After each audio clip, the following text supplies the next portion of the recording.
Olá, caro estudante, tudo bem? Estou aqui hoje para resolver com você o UniOeste 2015. A UniOeste, via de regra, apresenta um texto de tamanho médio e da leitura deste texto você vai responder a 7 questões, envolvendo interpretação, tradução, conhecimento vocabular, formas verbais, etc. Normalmente as questões são curtas e de rápida resolução. Vamos então à leitura do texto, que traz como título Vamos a necessitar um cubo mais grande. Vamos ver que cubo é esse, necessitar para quê, o que isso significa? Vamos à leitura então?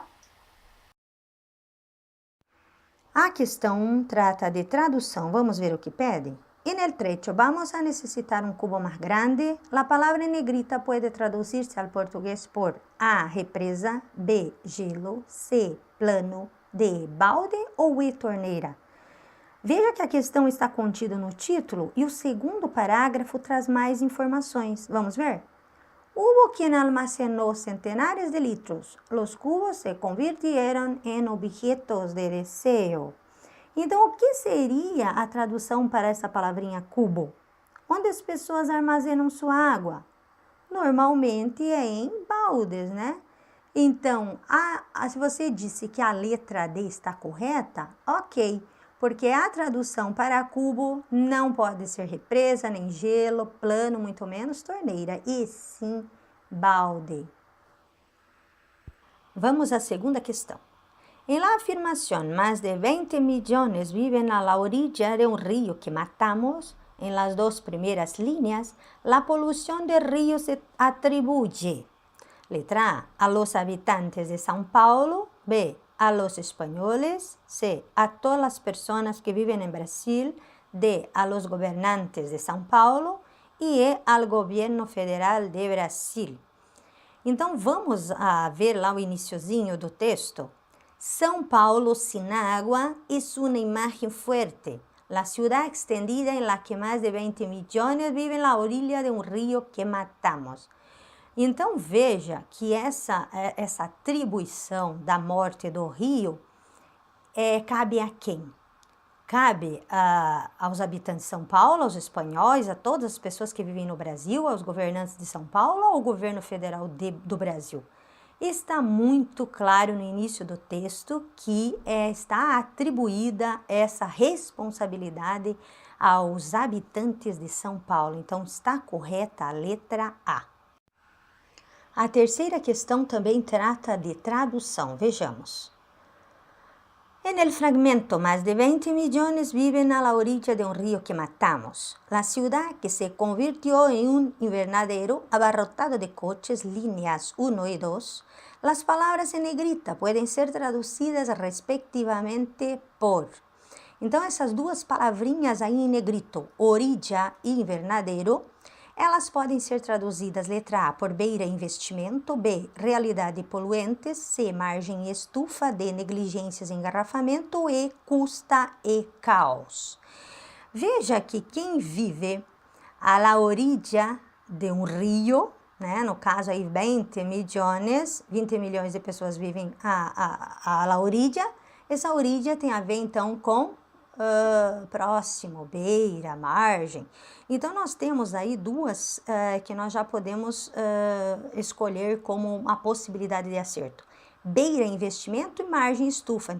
Então, estamos entre a A e a C. Bem, pode ser beira, pode ser margem. Mas invernadero, vejamos lá na segunda linha do texto, la ciudad que se convirtió en un invernadero abarrotada de coches que se mueven más y más lentamente quemando combustíveis fósseis e lançando gases à atmosfera. Está dizendo o quê? Que a cidade se converteu em uma estufa, né? Abarrotada de carros que se movem muito lentamente, queimando combustíveis e lançando gases à atmosfera. Então, entre a A e a C, nós temos como correta a letra C, margem e estufa, então. A quarta questão trata de compreensão e interpretação textual. Vamos à questão. El primer párrafo del texto A. Denuncia las grandes industrias que destruyen el medio ambiente. B. Presenta consecuencias negativas de la modernidad en São Paulo. C. Resalta que São Paulo es una ciudad símbolo de superación. D. Explica el porqué de los embotellamientos en São Paulo. E E. Niega el desarrollo industrial e ambiental de São Paulo. Qual delas você marcaria a partir da leitura do primeiro parágrafo? Acompanhe comigo ali o que menciona o finalzinho da terceira linha e o início da quarta, né, desse parágrafo. Vamos ver. La ciudad que deforestó el entorno de los manantiales y se quedó desprotegida. O que este fragmento informa é que a cidade acabou com a vegetação do entorno do rio, destruiu os mananciais e acabou matando o rio. Qual seria a resposta, então? Letra A, denunciando as grandes indústrias que destroem o meio ambiente? Seria essa? Não, porque as indústrias só são uma parte do problema, não é? B, apresenta consequências negativas aí da modernidade de São Paulo? Seria B? Sim, né? Está aí a resposta, o lado ruim do crescimento sem planejamento de uma cidade, né? A C, ressalta que São Paulo é uma cidade símbolo de superação? Não, porque o texto aborda um problemão que se arrasta por anos na cidade e a superação não passa de ilusão. A D fala que o do porquê, explica o porquê dos engarrafamentos em São Paulo? Não, até porque é óbvio, né, o motivo do engarrafamento aí.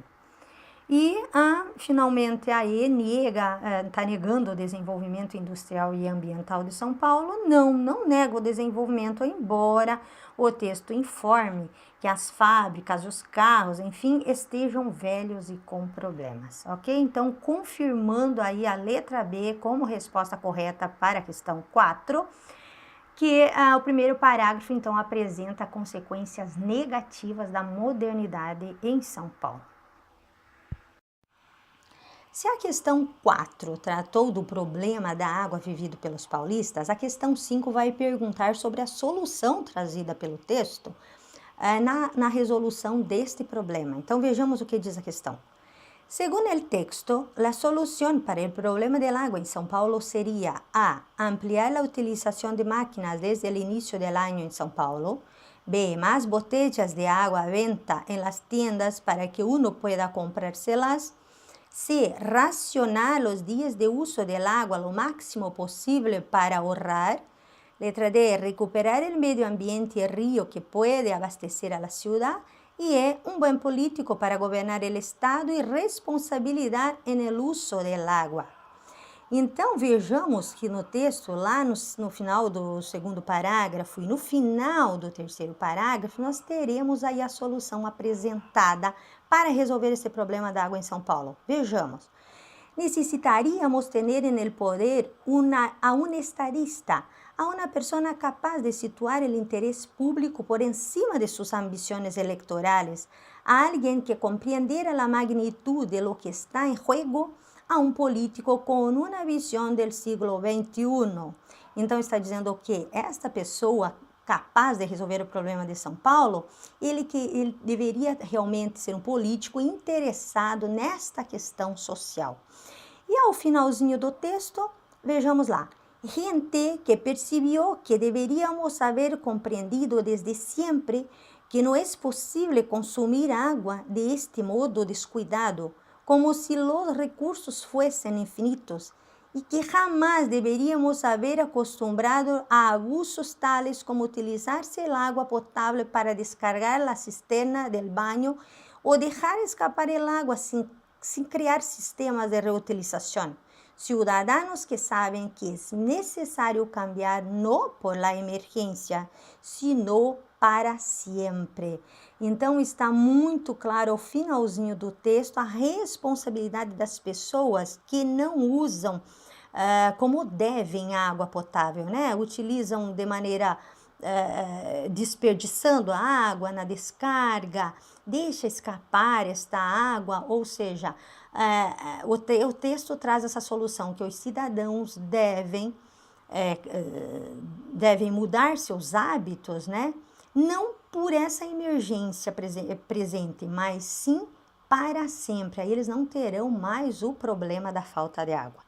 E aí está muito clara, então, a resposta da questão 5, né, que é a letra E. Um bom político para governar o Estado e responsabilidade no uso da água. Vejamos o que pede a questão 6. En el fragmento antes de tocar el suelo, convertido en hormigón, primer párrafo del texto, el vocábulo em destaque equivale em português a. Veja que esta questão está cobrando de você conhecimento vocabular. Vejamos um pouquinho o que fala o texto. La ciudad en la que cuando cae la lluvia parece que se evapora antes de tocar el suelo convertido en hormigón. Y en las tempestades se inunda y se destruye porque el cemento no puede absorber el agua. Então está muito claro aí no contexto que quando a chuva cai, ela se evapora antes de tocar o solo. Este solo convertido em hormigón, então seria o quê? É só cimento, não tem para onde essa água ser, por onde ela ser absorvida. E ela acaba escorrendo e dando aquela inundação toda que nós conhecemos em São Paulo. Então está muito fácil de responder esta questão. Então hormigón equivale em português a concreto, formigueiro, fornalha, formidável ou lixo? Muito claro, né? É a letra A que responde a esta questão. Vamos à sétima e última questão. En el fragmento, ¿por qué no es posible volver atrás en el tiempo y comenzar a hacer los meses y hasta años antes? Último párrafo del texto, el pronombre destacado se refiere a. Veja que esta questão faz referência à gramática ou ao uso do pronome. Vamos ao texto um pouquinho? Mientras el gobernador de São Paulo dice que no sabe aún si será necesario hacer turnos de agua, hay ciudadanos que empiezan a reclamar que sí, que es preciso que haya turnos ahora, en este momento, porque no es posible volver atrás en el tiempo y comenzar a hacer los meses y hasta años antes. Então, veja que este hacerlos está se referindo a quê? Hacerlos quê? Hacerlos turnos. Então, veja que o los está se referindo a, letra A, meses, B, ciudadanos, C, años, D, turnos ou é governador? Muito claro, né? É a letra D, o los se referindo a turnos.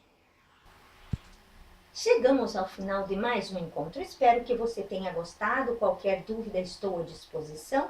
E até o nosso próximo encontro. Um abraço.